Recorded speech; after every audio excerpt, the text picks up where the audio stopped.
Hello, I'm Marnita Harris, and I'm the Vice President of Economic Equity and Inclusion at the Detroit Regional Chamber.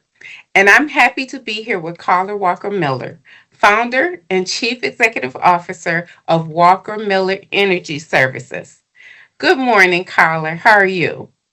I am well. Good morning, Marnita. So, today we're going to spend some time discussing why economic equity and inclusion is important to businesses. To talk a bit about you and your background.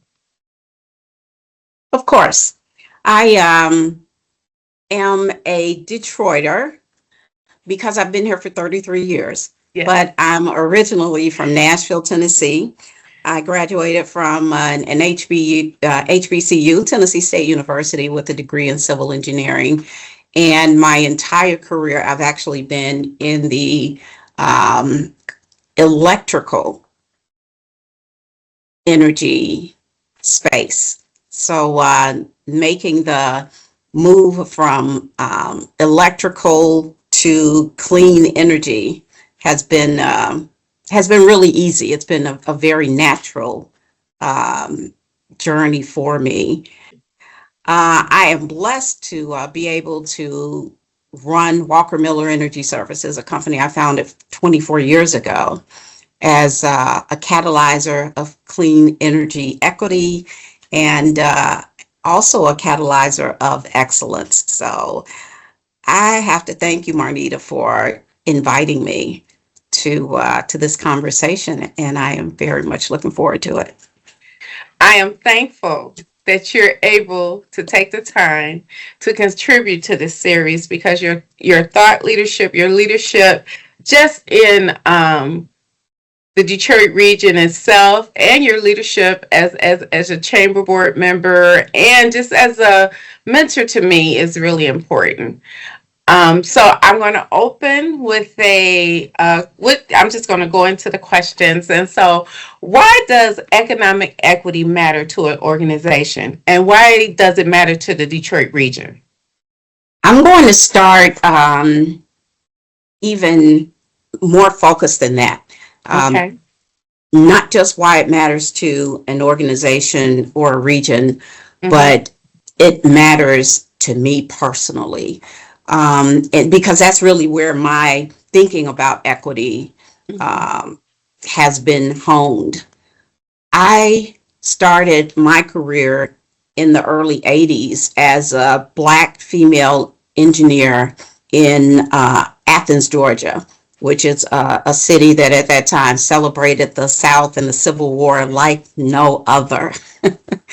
And one of the things I can say is that I was a one of many, many, many examples at that time of what diversity looks like when there is no equity.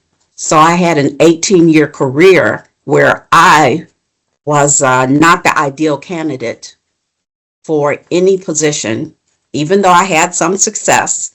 I wasn't the ideal candidate for any position because of inequity. And I say because of inequity because people have to feel comfortable with who you are. So equity is important. Economic equity is important, but just plain old basic equity is important even before you get to the economics.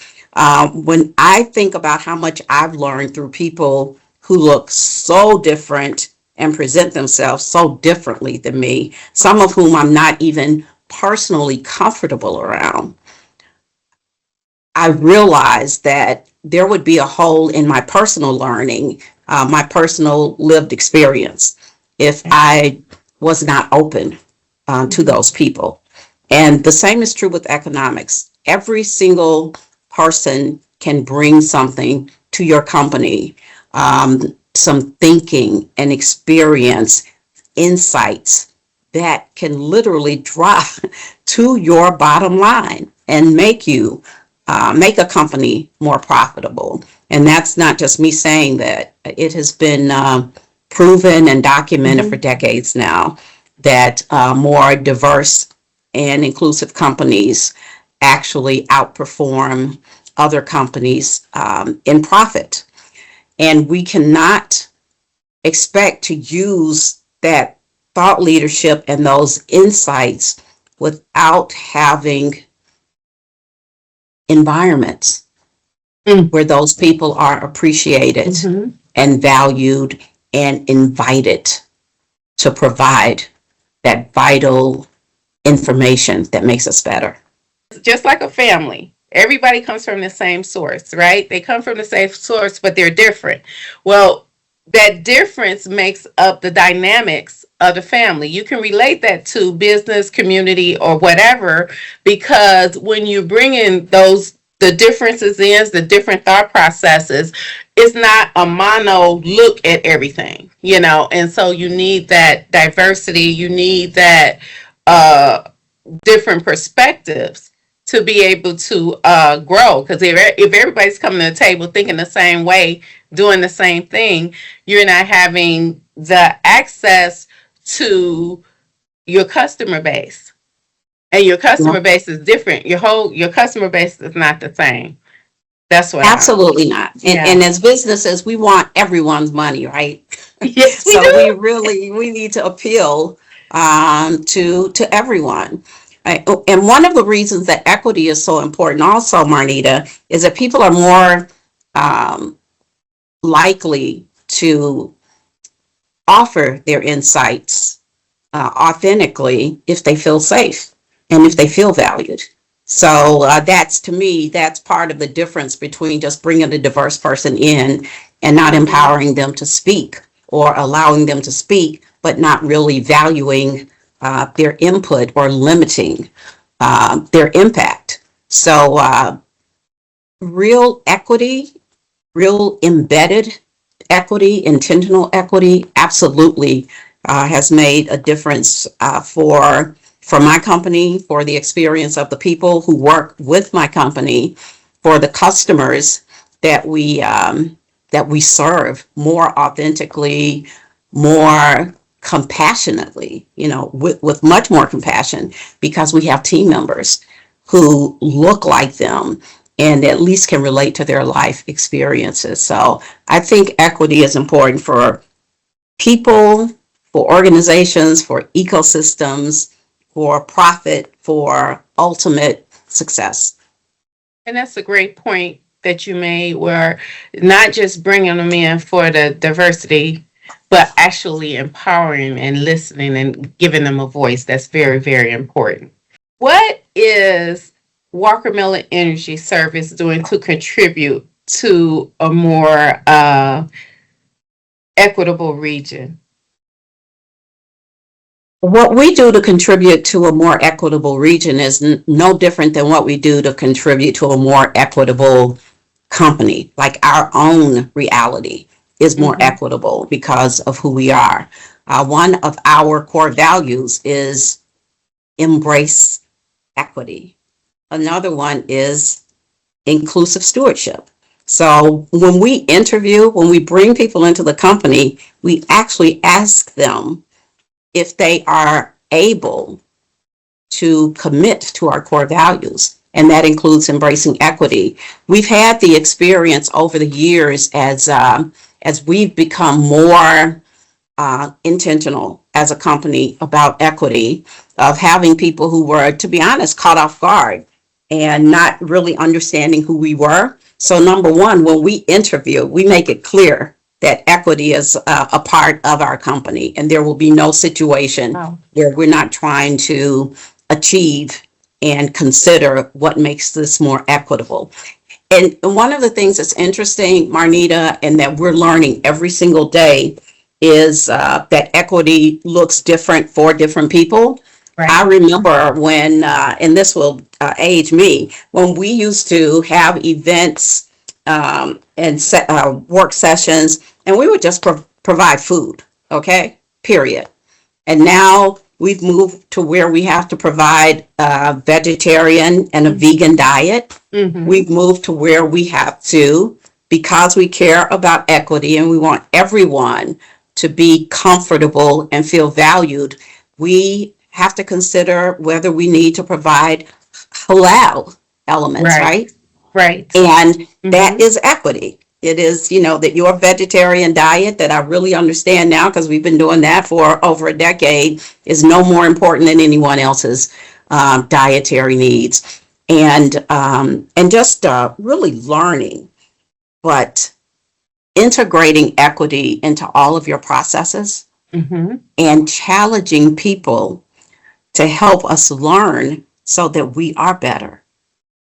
For a year or so ago, when one of our Middle Eastern team members came up and said, that you all really didn't have any halal items on the menu. Mm-hmm. I felt good because he felt safe enough to come to the Yes, CEO yes. and say that, okay?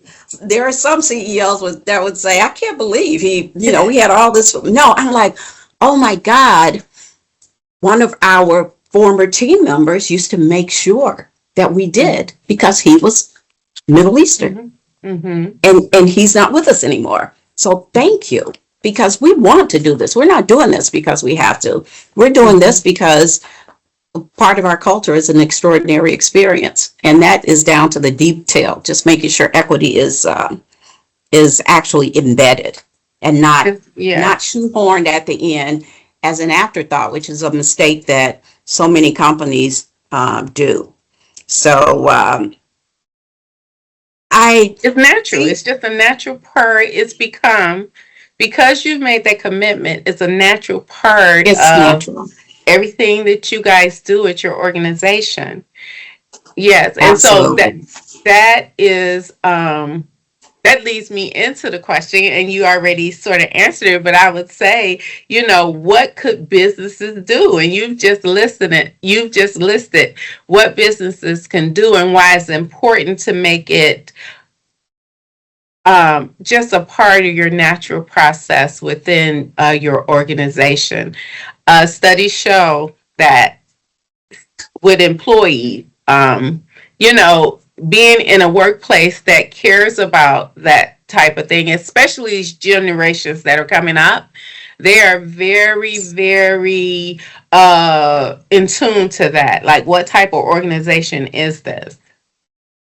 Yes. And when we talk about contributing to a more economically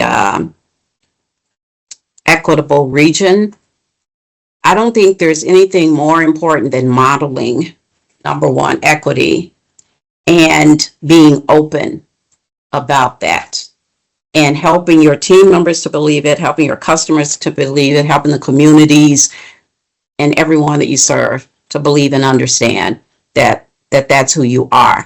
And I mentioned the menu, but also something as simple as pronouncing someone's name Yes. properly. We have a Mm-hmm. team member that has been with us for a year. She is in the 20th year of her career. And she said she has never worked for a company where people are required to say her name. That almost breaks my heart Yes. because if we don't respect you enough to really learn your name, Right. your proper name, the name that makes you feel valued, Mm-hmm. wow, what are Yes. we doing every single day? What are we sowing into your spirit every single day as you work Right. really hard for us? So modeling it and showing that you can be successful, that you can have a happier team, that you can be incredibly profitable, um, and that it really is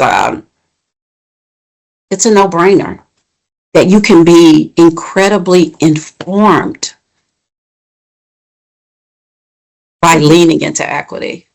I like that. Lean in. Lean in. Mhm. Yes, yes. Okay. So if you were to list one thing that you might say is missing from initiatives, or I said one thing, but you can name it as many as you like. What would you see or you think is missing from equity and inclusion, economic equity and inclusion initiatives? What's missing in this space? I would say, and I think about this a lot. I think about there is not one day that I don't think about equity. and how to get better at it and how to learn and how to be okay with being uncomfortable. When a minute ago, when I was pronouncing the halal menu, Hmm. that is uncomfortable for me. I'm like, am I saying this word right? People don't care that I'd say the word right. They care that I am making an attempt to honor them as people. So if I could say one thing that's missing from most initiatives is it's really, in my opinion, courage. The courage to stand on what you believe and who you are, and not be swayed by what's going on in the news, in politics, in global affairs. Hmm. To be able to have at least the foundation where what you know, Right. and have your team feel safe enough to know that there are some things that are non-negotiable, that you are going to honor who they are as people, that you're going to value, that you're going to allow them, to inform your actions, that you're going to have hard conversations, and that even that you're going to be afraid sometimes, because we know that we're going to make missteps. We know Hmm. we're going to make decisions. We have to make decisions that are going to be uh, divisive, Right. because we're humans, and a lot of things feel negative, right? A lot of Hmm. things feel frightening, and we've made the decision to operate from hope and from our moral compass, as opposed to fear. And I fear making mistakes. I fear hurting people. But we try to establish an environment, and I think every company should, where you're constantly talking about Hmm. your motives and your goals, and inviting your team to boldly go, another one of our Hmm. core values, and actually be courageous and help you to get better. Um, One of the things that I think is important as a leader, Marnita, as we address this complicated and emotional issue of Right. equity, Yes. I always put in somewhere that I'm a hypersensitive introvert. So even as we're navigating it, I feel off balance. Hmm. I feel Hmm. off balance Hmm. a lot of times, but standing 10 toes down, Right. right? And Right. saying, I'm going to feel off balance. I'm going to Hmm. listen to my team and allow them to help me. And I'm going to admit, a leader has to admit that as much as we love this country, Hmm. we got some things wrong. Hmm. Hmm. And we have to have the courage to, to the extent that we can. That we're able. Yes. Hmm. That's right, because we Hmm. can't change the world. Right. But to the extent that we can, we have to have the courage to work really hard to Hmm. get it right in the environments that we have the opportunity to impact. And we just have to, Yeah. for everyone's good. Yes, and that is the best, because I was going to say, if you had a closing statement and you anything, as because we're going to have this all in our on our website everywhere. We're going to push it out, and as we push this out to our members and businesses, um on top of all of the great things that all you've already said and shared, is there anything else that you would like to say to a business or a business leader, or just in general around this topic, around economic equity and inclusion? So, Marnita, one of the things I want to say about economic equity and inclusion is I want absolutely to applaud the Detroit Regional Chamber, you, um, Sandy, Tammy, but your leadership and your courage in really saying, we are going to do this. Who's with me? You know, Mm-hmm. we, the Mm-hmm. collective, we are going to Yeah. do this, and we know it's going to be difficult. But who's with me? If I can give one piece of advice that will remove what I consider a real barrier to equity in so many efforts, then I will say budget for equity. Mm-hmm. Equity has to be thoughtfully designed. It has to be intentionally integrated, but it has to be budgeted. So many of the programs that fail when it comes to equity, it's because equity literally is an afterthought. It's shoehorned in and there's no money. We already have these jobs, you know, that we're committed to and we're working hard at. And Mm-hmm. you want me to add equity to it with Mm-hmm. no money to uh, even have innovative thinking to even execute a real equitable effort. So equity has to be budgeted. So Mm-hmm. someone at the top has to say, because equity is so valuable, we are Mm-hmm. going to have a budget to integrate it into our organization. One of the most courageous things I've ever done is there was a contract that I really, really wanted. And when the RFP came out, the budget was ridiculously low. There was no way we could do a good job of helping this company with the research and the execution of a program that actually explored where they were and helped move them to a more equitable organization. And as much as I wanted the contract, I knew I couldn't perform it well under that budget. So the first paragraph of the RFP response was my explanation about the fact that if you are intentional and committed about integrating equity, then Mm-hmm. equity has to be budgeted. Mm-hmm. And our quote was twice the budget Okay. because that's what it would have taken for us to do a great job. And we Mm-hmm. actually got the contract Yeah. at Uh, twice the budget because they understood that mhm. anything that's important, any effort your Mhm. company undertakes, you know you're going to have to pay for. Mhm. Equity is no different. Yes. And so they probably thought when they initially budgeted, oh, that should be enough.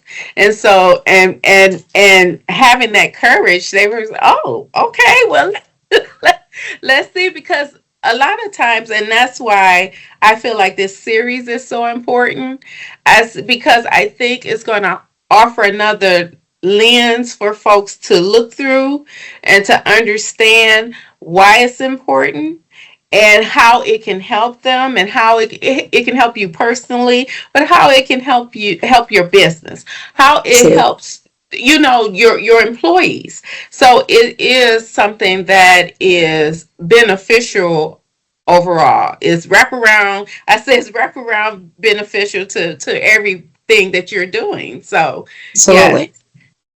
I really appreciate you taking this time with me.